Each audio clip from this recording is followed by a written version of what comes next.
하나님께서 오늘 우리에게 주신 말씀 마태복음 6장 9절에서 10절입니다.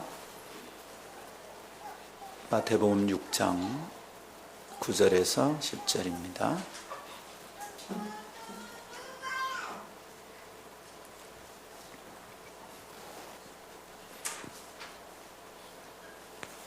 다 찾으셨죠? 우리가 함께 읽도록 하겠습니다. 시작. 그러므로 너희는 이렇게 기도하라. 하늘에 계신 우리 아버지여, 이름이 거룩히 여김을 받으시오며 나라가 임하옵시며 뜻이 하늘에서 이루어진 것 같이 땅에서도 이루어지이다. 아멘. 이것은 하나님의 말씀입니다. 하나님의 말씀은 능치 못함이 없습니다. 최근에 우리 성도들의 형편, 영적인 형편이 어떠한지 고백이나 찬양이나 하나하나 묻어나고 있다는 것을 알겠습니다. 참 얼마나 은혜가 되는지,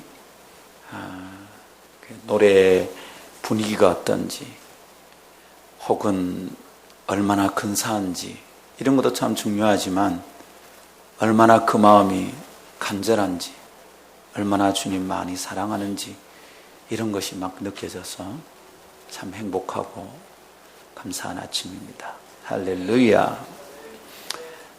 예수님께서 오늘 아침에도 마치 그 아침 갈릴리에서처럼 우리에게 말씀하십니다. 와서 조반을 먹으라. 주님이 차려놓으시는 밥상에 우리 함께 참여하여 영혼의 성찬이 되기를 축복합니다.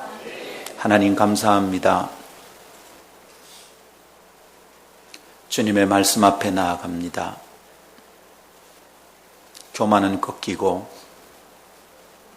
낮은 자존감은 격려해 주시옵소서. 말씀을 듣기에 방해가 된 지적 오만은 물리쳐 주시고 하나님 말씀조차 듣지 못할 만큼 분주한 마음은 다스려 주시옵소서. 하나님, 예배가 일이 아니고 하나님 사랑하는 행위임을 믿고 주님 앞에 나아갑니다. 예배를 인도하고 섬기는 목사도 사역자도 모든 청중들도 한결같이 주님 사랑하는 마음으로 예배 안에 나아가게 하옵소서. 말씀 듣고자 하는데 착하고 좋은 마음 주시고 열린 귀 주시고 받아서 순종할 마음 주시고 순종할 능력을 부어 주시옵소서. 감사합니다. 존귀하신 주 예수님 이름으로 기도하옵나이다. 아멘. 할렐루야.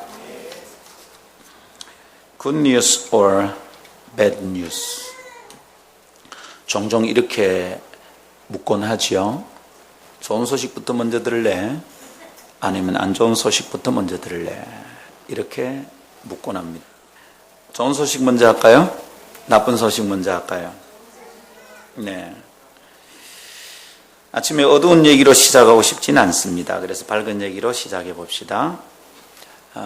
우리 교회 최근에 밝은 얘기는 우리 교회 상승 기류를 얘기하면 좋겠다 싶습니다. 요즘 은혜의 기운이 우리 가운데 느껴집니다. 개인적인 고통이 없는 것이 아니지만 그러나 성도들이 경험하는 은혜의 상승 기류가 있다 싶습니다. 그래서 여러분, 홀로 붙들고 실험하지 않고 은혜의 상승 기류에 몸을 맡기고 날아올 수 있겠다, 이런 확신이 있습니다. 여러분, 성도들이 목장 모임에서 나누는 이야기, 개인적으로 오가며 듣는 얘기들이 참 행복합니다. 어떻게 사람이 이렇게 변할 수 있을까 걱정이 돼요. 너무 빨리 변하면, 갑자기 많이 변하면 천국이 가까운데 이거 큰일 났다 싶고, 천당 말고 하나님 나라가 가까운 줄 믿습니다. 우리 교회는 말하자면 시즌 2가 시작된 것이 틀림없습니다. 이제 두 번째 시즌에 들어왔다. 1학기는 끝났고 2학기가 된 것 같아. 이제 1단계는 마쳤고 2단계에 갔다. 초급은 끝난 것 같아. 이제 우리 중급에 들어간 것 같아. 여기저기서 들려오는 소문들이 그래서 참 좋습니다. 누가 잘한 걸까요? 목사가 잘했습니까? 어느 성도가 잘했습니까? 오직 주님만 잘하셨습니다. 주께 영광, 주께 감사, 할렐루야. 다시 해봅시다. 잘 모르는 분들이 많아졌네 우리 교회. 네. 주께 영광 하면 주께 감사 화답하고, 주께 감사하면 주께 영광 해봅시다. 주께 영광, 주께 감사. 굿뉴스입니다. 이게 좋은 소식이라는 것을 모르고 살고 있으면 큰일입니다. 좋은 것을 좋은 줄 모르면 야단난 거죠. 아주 복된 소식이다 싶습니다. 그런데 바깥으로 눈을 돌리면 답답한 일들이 연일 계속됩니다. 뉴스를 보십시오. 안타까운 소식들이 여기저기 들립니다. 10대들이 동급생 여학생을 묶어두고 성매매를 했다는 소식을 들으면 속에서 역겨움이 확 일어납니다. 고등학교 교사가 여학생 교실 앞에서 저지른 이상한 일, 그것 때문에 실형을 선고받았답니다. 그냥 비린내가 확 느껴집니다. 세상 참 여기서 안 살고 싶다. 그 사람 코로 들어가는 공기를 내가 다시 들이켜야 된다는 게 기분이 나쁘다. 이런 마음이 막 듭니다. 어디 조용하고 고요하고 맑은 나라가 있다면 그것으로 확 이민 가버리고 싶습니다. 여러분 이민 가고 싶습니까? 세금 없는 버진 아일랜드, 참 답답한 얘기입니다. 여러분 이민 가고 싶죠? 가끔 그럴 때가 있습니다. 그런 나라가 있습니까? 이민 가도록 합시다. 여러분 함께 가죠. 어떤 나라입니까? 하나님 나라입니다. 이 땅이 답답하고 힘들 때마다 우리가 꿈꿀 것은 하나님의 나라입니다. 노예로 살고 있던 미국의 흑인들이 그 참 답답한 그 흑형들께서 어떻게 견딥니까? 흑인 영가로 견딥니다. 죄 많은 이 세상은 내 집 아니네, 이러면서 견딥니다. Sing low. 우리 견디자, 조금만 견디자. 노젓고 마차를 달리면 언젠가 그 나라에 갈 것이다. 그렇게 견뎠습니다. 여러분 우리도 그렇게 견딜 수 있습니다. 소망스러운 천당, 하늘나라 임할 것을 믿고 기다릴 수 있습니다. 그러나 그것만이 아닙니다. 이 땅에 임할 하나님 나라, 우린 그 나라 백성으로 살고 싶습니다. 할렐루야. 그러나 이렇게 하나님 나라를 꿈꾸는 의로운 사람들이 땅 나라의 문화 속에서 살아가는 것은 쉬운 일이 아닙니다. 매우 고통스럽습니다. 예수 믿는다고 손해보는 것이 답답하고 짜증이 납니다. 어떨 때는 복음보다 주먹이 더 힘이 있어 보입니다. 그냥 길거리에서 목소리 큰 사람이 이기는 것 같아 보입니다. 여러분 이렇게 예수 믿고 이 땅에 사는 것이 참 고통스럽습니다. 쉽지 않습니다. 이거 하나도 이상한 일이 아닙니다. 이것을 이상하게 여기지 않기를 축복합니다. 소돔 땅에 살던 롯이 그러했다고 성경은 설명하는 것을 보십시오. 베드로서 2장 8절, 베드로 사도는 롯의 삶을 이렇게 추억합니다. 함께 읽을까요? 시작. 이는 이 의인이 그들 중에 거하여 날마다 저 불법한 행실을 보고 들으므로 그 의로운 심령이 상함이라. 롯이 그 소돔 땅에 사는 날 동안, 소돔 땅에 사는 날 동안 어떻습니까? 그 불법한 자들의 모습을 보고 들으면서 심령이 상했답니다. 마음이 상처를 입었어요. 날마다 마음이 상하는 겁니다. 요즘 우리 같아, 그죠? 뉴스를 볼 때마다 속이 상합니다. 이민 가버리고 싶습니다. 여러분, 이게 쉬운 일이 아닙니다. 롯은 그 비린내 나는 땅에서 살아가며 마음이 언제나 상하는 경험을 했던 것입니다. 그렇습니다, 여러분. 땅나라 문화를 숨쉬며 살아가는 하나님 나라 백성들이 그 가운데서 힘들지 않다면 이상한 일입니다. 힘들지 않다면 조심하십시오. 나도 모르게 이 땅의 문화에 젖어서 하나님의 백성의 모습을 잊고 잃어버리고 살고 있는지도 모르겠습니다. 힘들어서 항상 이민 가고 싶어하는 것은 정상적인 현상 가운데 하나임을 깨닫기를 원합니다. 그래서 여러분 주님 나라가 이 땅에 속히 임하기를, 새 예루살렘이 이곳에 임하기를 기대합니다. 이 땅 나라가 속히 끝나게 되기를 기대합니다. 그러나 조심합시다. 그렇게 하는 것으로 문제가 해결되지는 않습니다. 그리고 그렇게 쉽게 이 땅 나라를 떠나는 것을 주님께서 기뻐하지도 않으십니다. 우리는 오히려 이곳에서 오랫도록 견디고 싸우며 살아내야 합니다.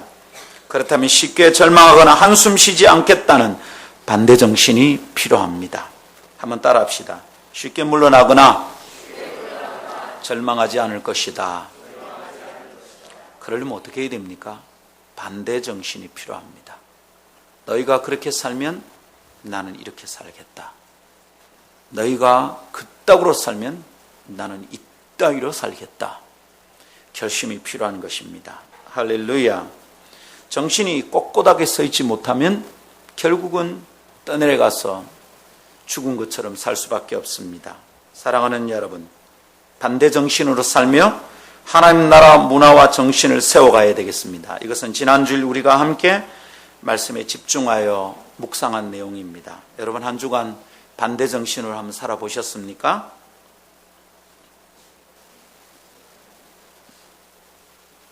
네, 다시. 여러분 한 주간 반대 정신으로 한번 살아보셨습니까? 네, 살기 힘드셨군요.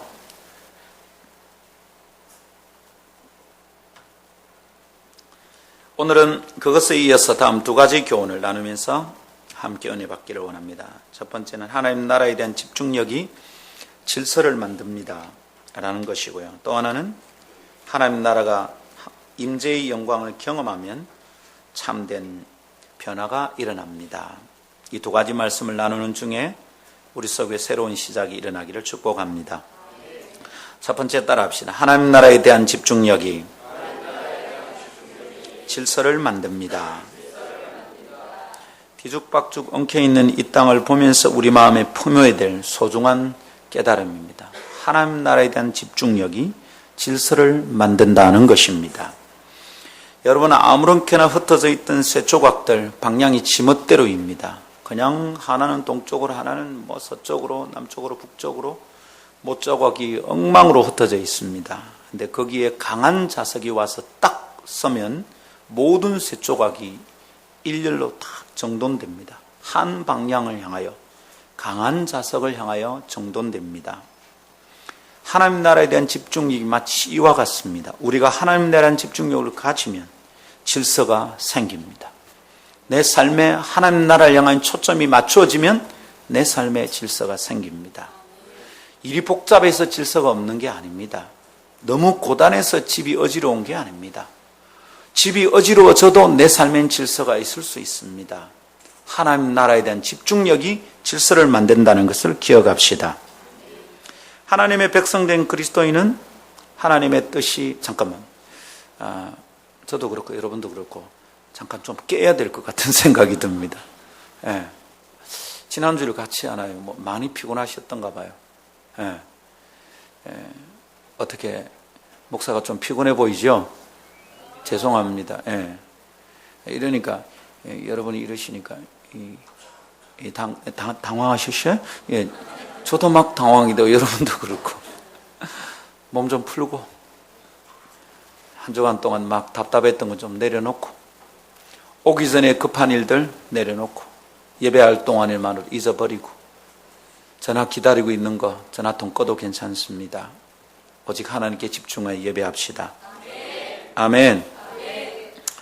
하나님의 백성된 그리스도인은 하나님의 뜻이 하늘에서 이루어진 것과 동일하게 땅에서도 이루어지기를 기대하며 살아갑니다. 맞습니까? 그렇게 살아야 한다고 예수님께서 우리에게 가르쳐 주신 거예요. 오늘 우리가 읽은 말씀은 주님이 가르쳐 주신 기도입니다. 주기도문. 근데 여러분이 주기도문은 그냥 주문이 아니에요. 주기도문 안에는 하나님의 백성을 향한 주님의 명령이 담겨져 있습니다. 너희는 어떻게 살아야 된다? 하나님 나라가 이 땅에 임하는 것을 기도하며 살아야 된다. 그러셨죠? 근데 그것만이 아니에요. 너희의 사명은 하나님 나라를 이 땅에 이루는 것, 그것을 위해서 달려간다. 가야 된다. 이것입니다. 그러기 여러분 우리는 그것에 온 마음을 집중하여 살아야 되겠습니다. 그래서 마침내 이 땅에 하나님 나라의 문화와 정신을 세워가야 하겠습니다. 이것을 위한 비전과 목적을 마음에 품고 살아가는 사람이 누굽니까? 예수생이 됩니다. 죽어서 천당 가는 사람들이 예수생이 아닙니다. 이 땅에 살아있는 날 동안 하나님 나라의 문화와 정신이 내 삶 속에 충만하고 내가 살고 있는 삶의 구석구석에 이루어지기를 기대하면서 살아가는 것이 그리스도인입니다. 아멘. 만일 우리가 살아서 이 하나님 나라를 경험하지 못하면 죽어서 천당 가면 이상할 겁니다. 존 스타트 목사님은 그래서 이렇게 설명한 적이 있어요. 살아서 천국을 맛보지 못한 사람은 죽어 천국 가면 천국인 줄 알지 못할 거라고. 이곳에서 천국을 위해 살고 천국을 맛보며 살아야 되겠습니다. 아니면 말입니다. 천국에 가면 이상할 거예요. 잘못 왔네. 이 산이 아닌가 봐요. 땅에서 하나님의 뜻대로 살아본 적이 없으니까 하나님의 뜻만 충만한 천국에 가면 굉장히 불편한 거죠. 이 땅에서 지멋대로 살던 사람이 천국에 가면 어마어마하게 불편한 거죠. 잘못 온 거야. 내 마음대로 할 수가 없는 거예요. 참 답답할 겁니다. 여러분, 이 땅에 천국 연습합시다. 하나님 나라 문화와 정신이 내 몸의 삶에 배이도록 살아갑시다. 근데 여러분, 이 땅에서 하나님 나라 문화와 정신을 세워가는 그 일이 하나님의 뜻에 합당하게 순종하여 살아가는 것이 어떻게 쉽고 편안할까요? 여러분, 이거 쉽습니까? 그렇지 않은 것 같습니다. 예를 들어 볼까요? 오른뺨을 때리면 왼뺨을 내밀어라. 이게 뭡니까? 하나님 나라의 법도입니다. 하나님 나라의 정신입니다. 근데 우리는 어떻게 합니까? 오른뺨 때리면 왼뺨을 내리는 게 아니라 오른뺨 맞으면 원판치 투 강냉이 이렇게 보복을 해야 이게 마음이 편합니다. 오리를 가자 하면 십리를 가라. 이게 말이 되는 소리입니까?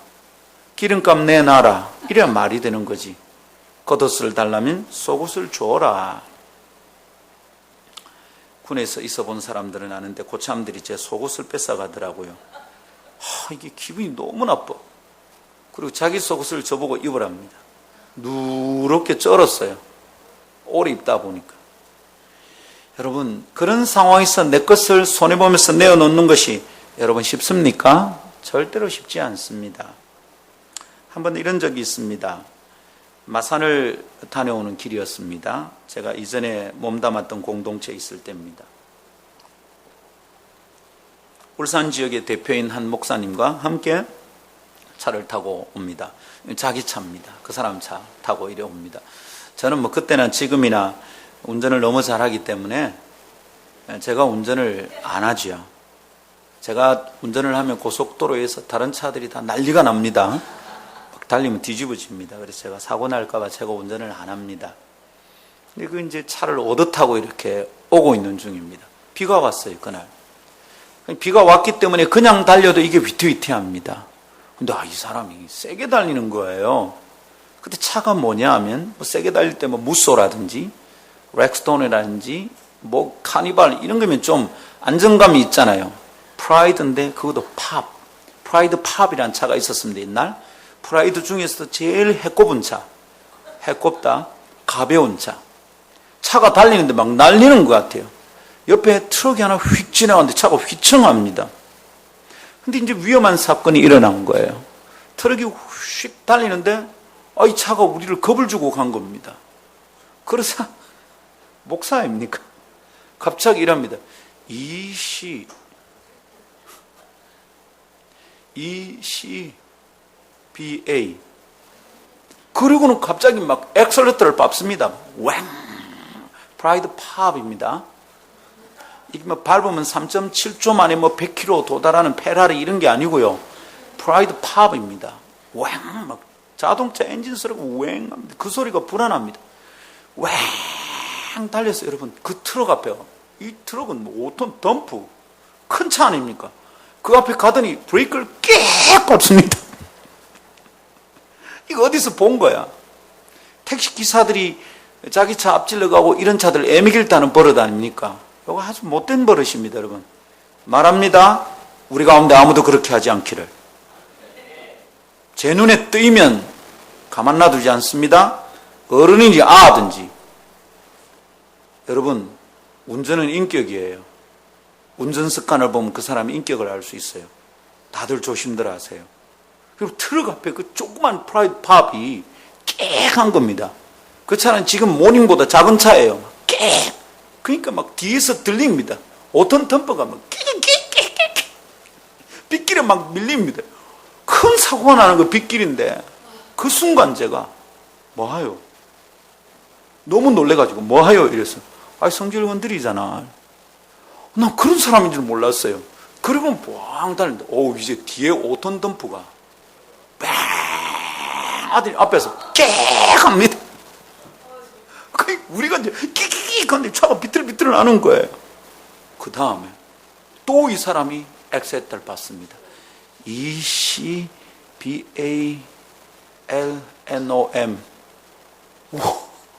왱 밟는데 그때는 제가 뭐하요 안 했습니다. 그냥 나오면 안 되겠는 기라. 야! 목사입니다. 제하고 동갑입니다. 근데 제가 좀 늦게 갔기 때문에 학교는 선배입니다. 야! 너 목사 아니야? 정신 차려! 저도 모르게 사람 이름을 불렀습니다. 이름은 여기서는 부를 수 없고. 그래서 엑셀대로 밟다가 끄 이러더라고요. 정신 차려. 뭐해 지금? 네가 목사야? 제가 막 했습니다.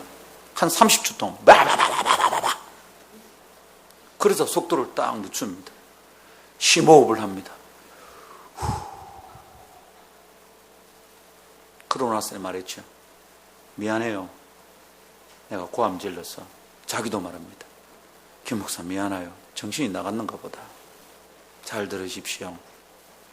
우리 그런 순간에도 하나님 나라 법도로 살아가는 것, 하나님 나라 문화와 정신을 유지하는 것 어렵습니다. 여러분 사실은 저도 잘 안 됩니다. 그때 그 사람이 정신 놓쳤고 저는 정신을 차려서 천만다행입니다. 2명 다 정신 놓치면 큰일 납니다. 마누라가 헤매면 남편이 깨어있어야 되고 껍데기가 헤매면 안 사람이 좀 힘내야 됩니다. 2 사람 다 정신 놓치고 세상 풍속대로 살면 큰일 나는 줄 깨닫기를 원합니다.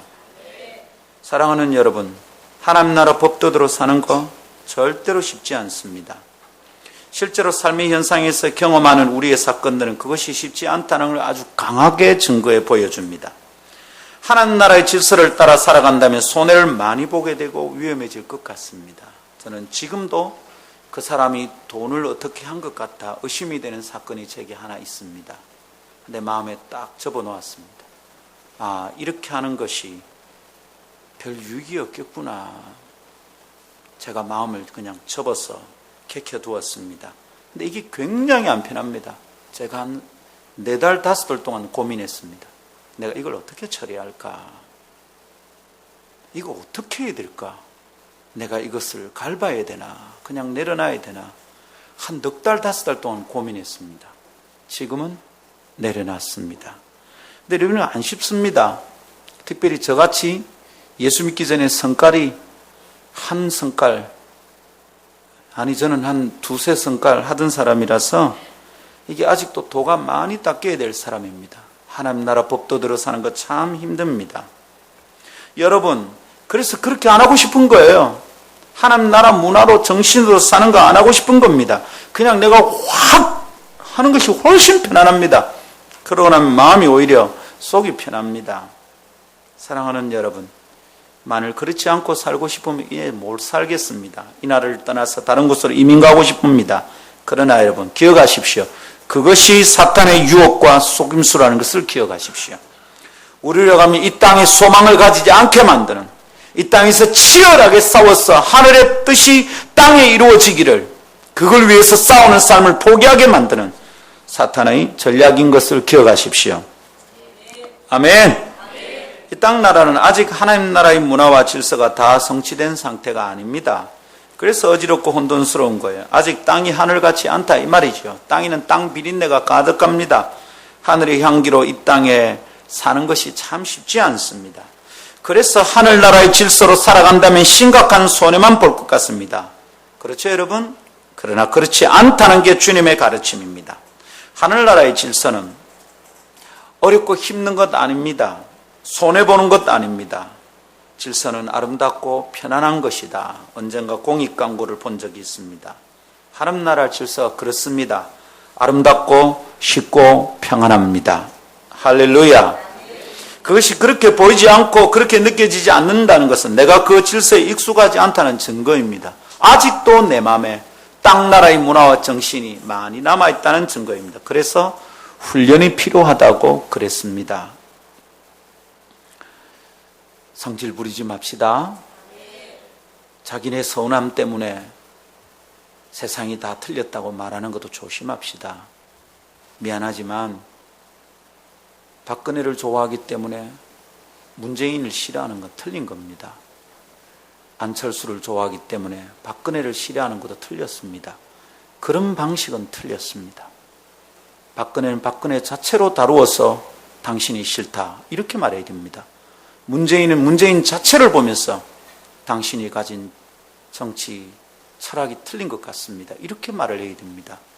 내가 이 사람이 좋기 때문에 저 사람이 싫다 이거는 틀린 거예요. 너무도 세속적인 방식입니다.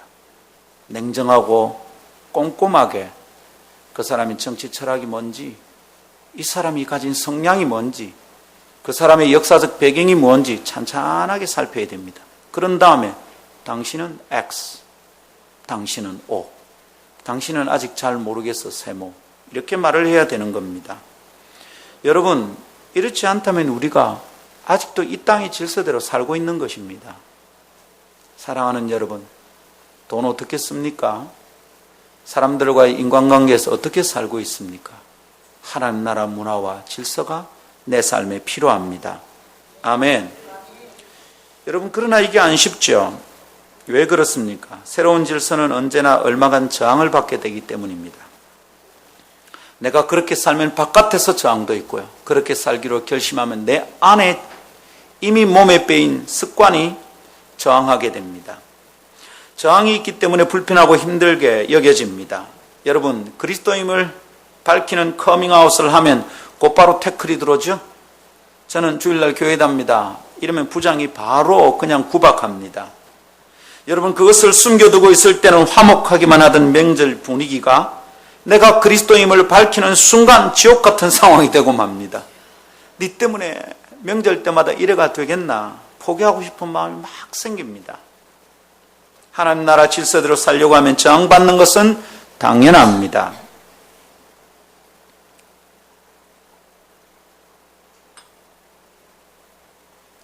지금은 미국에 있는 어느 대학에서 선교학 석사를 마치고 파송받기를 기다리고 있는 한 목사님이 있습니다.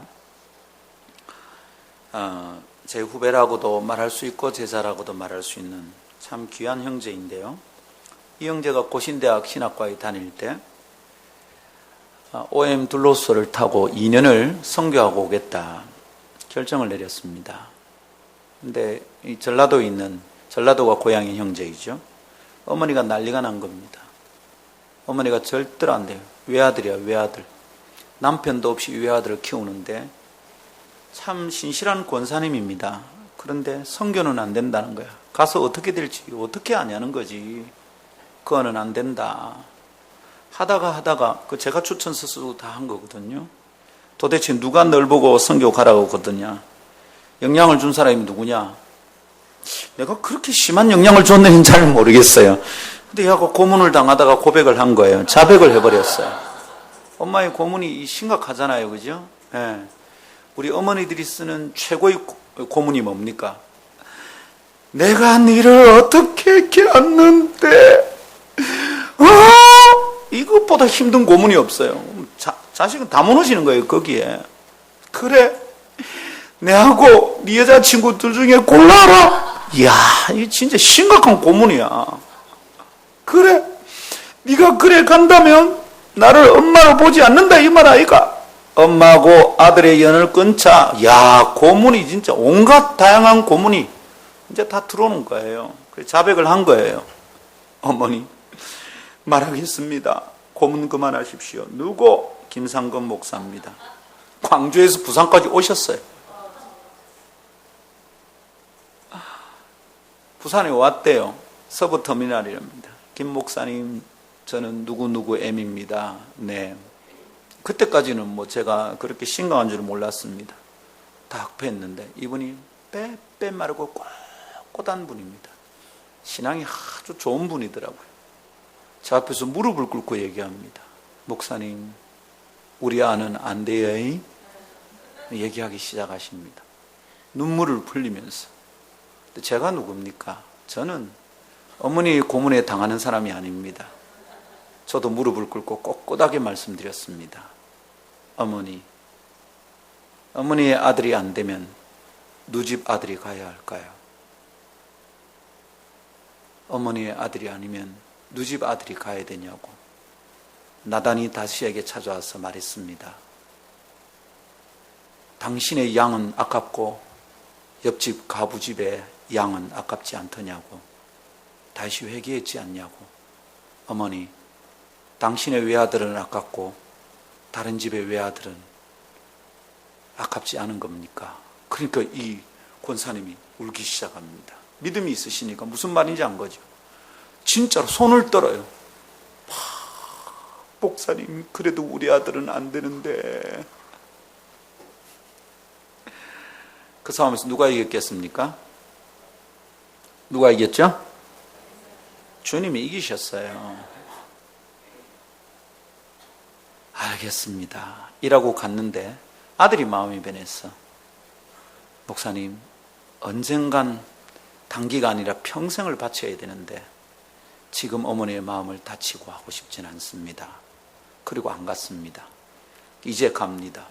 이제는 단기 아닙니다. 나가면 안 돌아옵니다. 그 어머니가 또 오실까 싶어서 걱정입니다. 이제는 연세가 더 드셨는데 무릎을 꿇고 또 울면 이제 그 고문을 어떻게 감당할까 걱정입니다. 잘 기억하십시오, 여러분. 내가 주님의 뜻을 따라 살겠다 결심하면 태클이 들어옵니다.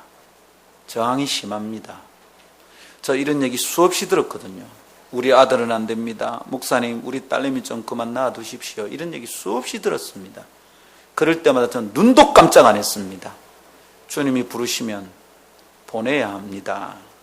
사랑하는 여러분, 하나님의 부르심 따라 그분의 질서 따라 살려고 하면 저항받는 것은 당연합니다. 그래서 막 불안합니다. 부모들이 태클 걸고 막 난리가 납니다. 우리 오세훈 형제 언니 오세연 간사라고 저희 팀의 첫 번째 풀타임 간사였습니다.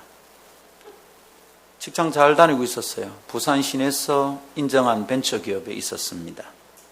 근데 제가 어느 날 말했습니다. 세연아, 직장 그만두고 간사로 헌신해라. 네? 뭐라고요? 간사하라고. 너 돈 벌 사람 아닌 것 같아.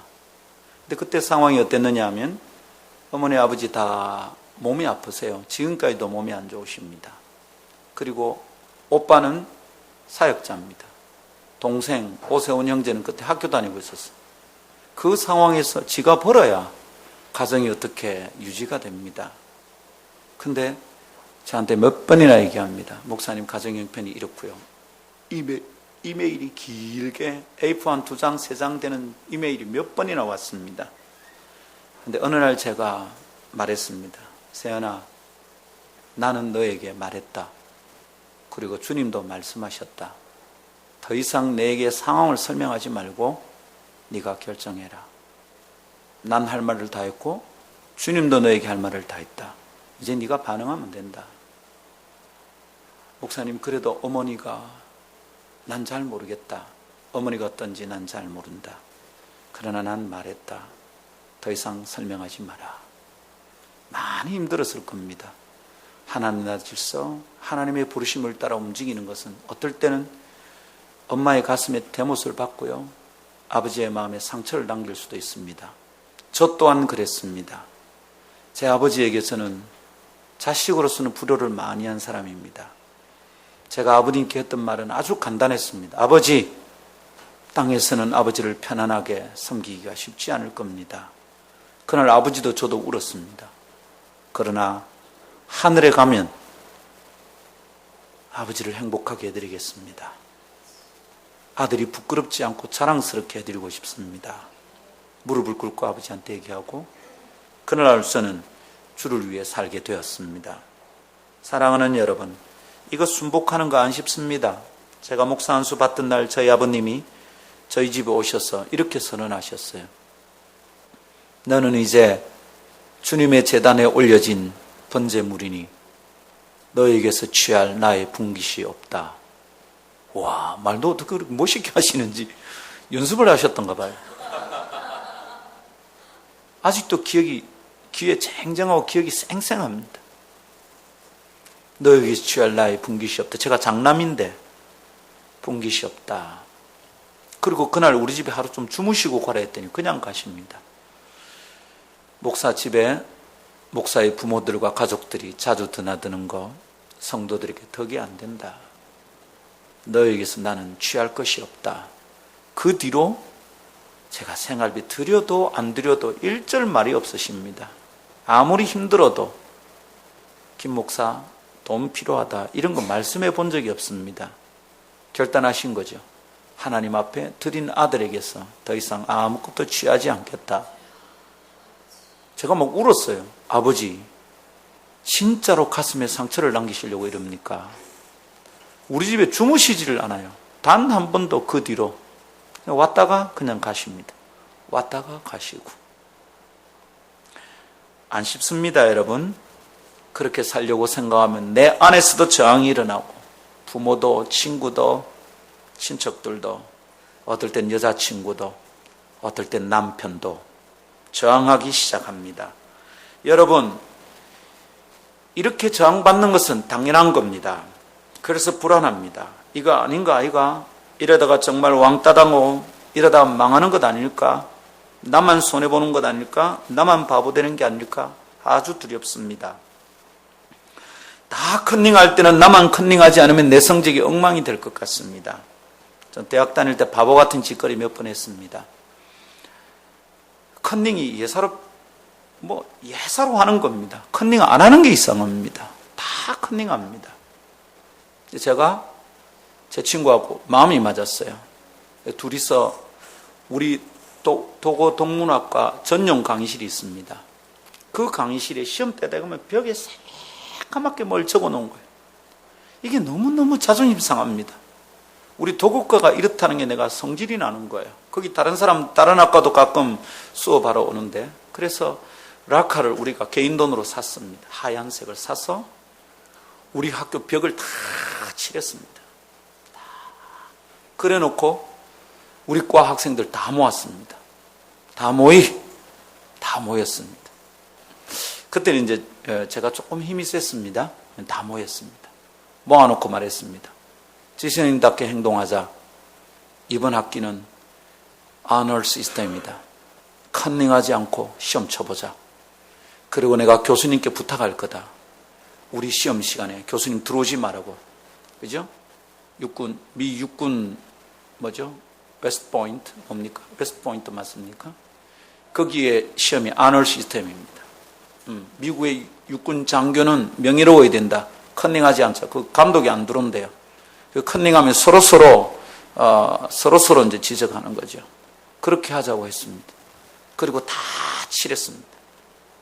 그 교수님께 찾아갔습니다. 교수님, 우리 학과의 명예를 위해서 이번 시험에는 들어오지 않으셨으면 좋겠습니다. 김군 가능하겠는가? 한 번만 믿어주십시오. 정말 가능할까? 한 번만 믿어주십시오. 안 들어오셨어요. 어떻게 됐을까요? 벽을 하얗게 칠해놓으니까 기가 막힌 거예요, 저한테는. 다시 새까맣게 써놨어. 그 전에 새까맣게 그냥 놔놨으면 쓸데가 없어서 안 썼을 텐데, 내가 하얗게 칠해놓으니까 너무너무 쓰기 좋은 거야. 여러분, 그 시험을 치고 나서 제가 너무 절망이 돼가지고, 우리 학과 애들하고 한 달 동안 말을 안 했습니다. 누가 말 붙이면, 저리 가, 쓰레기들. 너하고 말 안 해. 제가 우리 학과 안에서 별명이 또라이였습니다. 근데 그 다음 학기 어땠을까요? 그 다음 시험에 또 했습니다. 또 교수님 찾아갔습니다. 교수님, 한 번만 더 믿어주십시오. 저번에 안 됐잖아. 한 번만 믿어주십시오. 또 락카칠했습니다. 그리고 또 우리 과 다 모았습니다. 야, 우리 한 번만 더 기대를 건다. 한번 해보자. 부끄럽지 않냐, 우리? 어떻게 됐을까요? 또 새까맣겠지. 그 의로운 심령이 상하니라 저는 의로운 사람은 아니지만 참 마음이 상합디다. 반대를 많이 받았습니다. 근데 제가 매 학기마다 시도했습니다. 매 학기마다. 그 다음에 라카나는 칠했습니다. 그 칠하니까 너무 잘 쓰니까 새까맣게 놔놓는 게 오히려 도움일 것 같아요. 사랑하는 여러분, 이렇게 사는 거 퍽 쉬운 일은 아닙니다. 나 혼자 컨닝 안 하는 건 할 수 있습니다.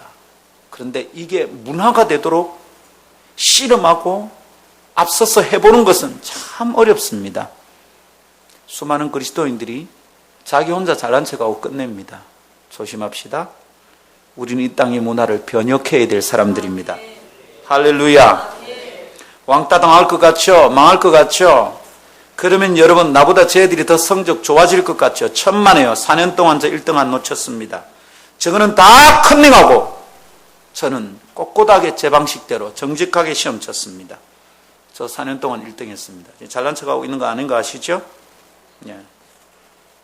잘난 척이 아니에요. 그냥 1등은 일상이니까.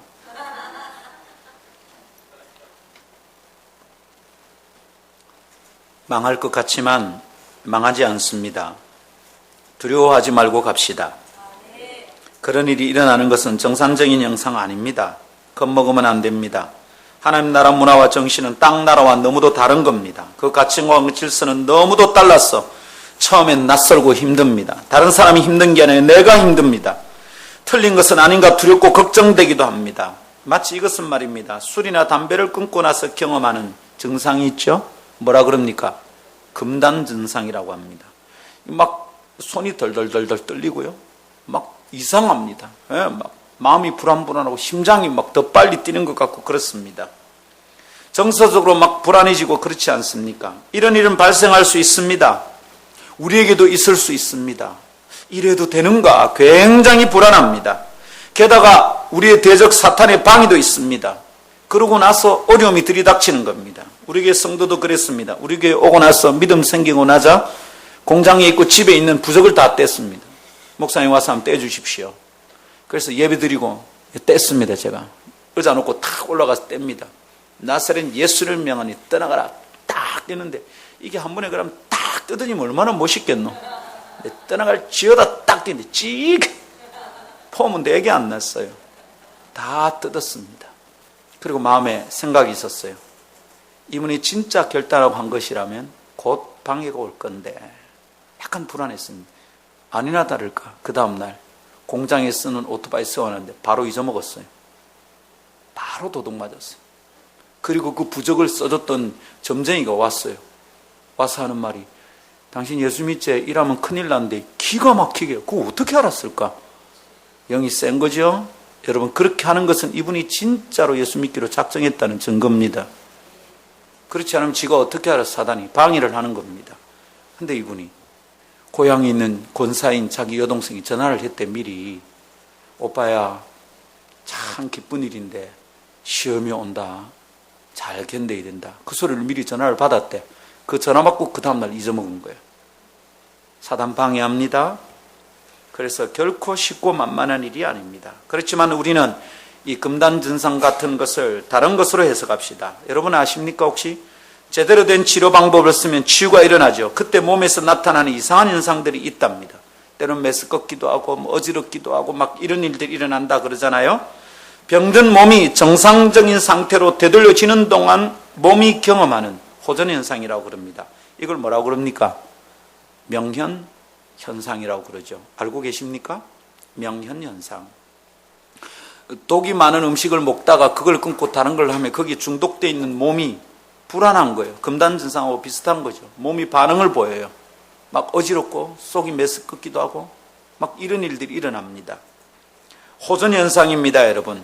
그래서 다시 이전 음식을 먹으면 몸은 나아지지 않는다 이 말이죠. 마치 그와 같이 하나님 나라 질서를 따라 살고자 결단하는 순간 우리가 경험하는 영적 명현현상, 이런 것이 우리에게 있을 수 있는 것이죠. 내 안에도 저항이 일어나고 내 주변에도 어려움이 막 생깁니다. 사탄은 그것이 틀린 결정이라고 속임수를 쓰고 거짓말하고 유혹하겠지만 오히려 그것이 옳다는 증거가 되는 것을 믿으시기를 축복합니다. 그래야 내 속에 영적인 치유가 일어난다는 것을 믿으시기를 원합니다. 항상 돈에 쪼달려서 돈 때문에 살아가는 사람들은 그 돈을 내려놓고 주님을 따르는 게 얼마나 힘든지 모릅니다. 참으로 처음에는 힘듭니다. 제가 분일고등학교 교목을 하다가 2000년 들면서 교목은 참 안정감이 있었어요. 매달 모달 그때까지 받던 사례보다 훨씬 많이 받았으니까 참 괜찮았습니다. 매달 후원금 없이 살아도 되니까 괜찮았습니다. 2000년이 딱 드는데 이거 이대로 살면 안 될 것 같은 마음이 딱 듭니다. 이제 40대 이제 중반으로 싹 가는데 말입니다. 이거 뭔가 이래 살면 안 좋아할 것 같아요. 그래서 아내에게 말했습니다. 여보, 나 50 되기 전에 한 번만 더 하늘 쳐다보고 살고 싶은데 도와줄 수 있겠냐고. 우리 한 번만 더 광야로 나가자고 그렇게 요청했습니다. 아내는 뭐 기쁘게 동의한 건 아닌데 동의했습니다. 그날을 아직도 잊질 못합니다. 거실에서 이래 과일 먹고 있다가 내가 그 말을 꺼냈는데 그냥 주섬주섬 과일 바구니하고 이렇게 이 칼을 주워 들더라고요. 그러더니 일어나서 주방으로 걸어가면서 뭐라고 쭝을댑니다. 뭐? 우리가 언제 광야 아니었어요? 늘 광야죠? 그런데 고정된 월급을 포기한다는 것은 쉬운 일이 아닙니다. 근데 제 믿음은 있었거든요. 광야에 있을 때는 만나가 내리고 가나안에 들어가면 만나가 그친다. 저 이 믿음이 있었습니다. 여러분, 그 당시에 제가 분일에서 받던 사례는 지금 제가 교회에서 받는 사례보다 적지 않습니다. 굉장히 괜찮았어요. 근데 그걸 딱 내려놨습니다. 어떻게 삽니까? 지금부터 기가 막힙니다. 그때부터 다시 만나가 내립니다. 기가 막힙니다. 하나님이 하시는 거죠. 근데 그게 안 쉽습니다, 여러분. 몇 달은 막 힘이 듭니다. 만나가 오는데 풍성이 안 옵니다. 까마귀가 오는데 2마리 와야 될 때 1마리밖에 안 오고, 1마리가 와도 이게 떡 2덩이 물고 와야 되는데 1덩이밖에 안 물고 옵니다. 이거 왜 이럽니까? 까마귀가 오기는 오는데 왜 완전하게 안 오냐고. 안 쉽습니다, 여러분. 내 안에서 저항이 일어납니다. 바깥에서도 저항이 일어날 수 있습니다. 당장 아이들이 학비가 없습니다. 어떻게 하면 됩니까, 여러분? 힘들죠? 명현현상입니다. 내가 주님을 따라 살겠다 하고 이 땅의 질서를 포기하는 순간, 그 가치관을 내려놓는 순간 나는 힘들 수 있습니다. 그런데 여러분, 이 광야의 법칙에 익숙해지기 전에 죽을 듯이 힘들 수 있습니다. 사랑하는 성도 여러분, 그래서 얘기합니다. 흉내내지 마세요. 죽습니다. 믿음으로 하면 됩니다. 예, 아까 부적된 그 성도 얘기 진짜인지 아닌지 나는 딱 보고 있었거든요. 진짜라면 분명히 뭐가 일어날 거다. 진짜 일어난 거야. 진짜였구나. 가짜로 해서는 반대도 없어요, 여러분. 진짜로 딱 하면 저항이 일어납니다. 흉내내면 안 됩니다. 죽습니다. 목사님 하는 거 보니까 좋다. 나도 내일 사표 낸다. 조심하세요. 굶어 죽습니다. 갔다가 하면. 그러나 하나님의 부르심이 있어서 믿음으로 순종하면 만나가 내립니다. 믿으시기를 축복합니다. 아름다운 성도들이여, 이 아침 기억합시다. 내가 하나님의 부르심을 따라 그분의 나라와 그분의 나라의 문화와 가치관에 익숙해져 살아간다면 내 안에 치유가 일어날 겁니다. 그러나 그것만이 아닙니다. 내가 살고 있는 땅 구석구석에 치유가 일어납니다. 병든 이 땅을 치유하는 방법은 하나님 나라가 임하는 겁니다. 그렇지 않으면 이 무너진 질서와 망가진 세상은 결코 고침받지 못합니다. 새누리당에서 민주당으로 가도 안 되는 거고요. 안칠수 씨가 대통령이 되는 세상에서도 문재은 씨가 대권을 잡아도 안 되는 겁니다. 박근혜가 돼도 안 됩니다. 하나님 나라가 임하여 구석구석 하나님 나라 문화와 가치관이 스며들기 전에는 불가능한 것입니다. 이렇게 믿는 것이 기독신앙입니다. 이것을 위해 살아가는 것이 그리스도인의 신앙생활이고 삶입니다. 그리고 그것이 우리의 사명인 줄 믿으십시오. 죽어서 천당 가는 믿음만이 전부가 아니라는 것은 여러 번 얘기했습니다. 나는 죽으면 천당 간다, 천당 간다. 나는 그래서 예수 믿는다. 쓸데없는 얘기하지 마십시오. 그것은 온전한 신앙 아닙니다. 예수 믿고 기도하면 부자가 되고 병이 낫는 것만을 기대하는 것은 건강하고 균형 잡힌 신앙이 아닙니다.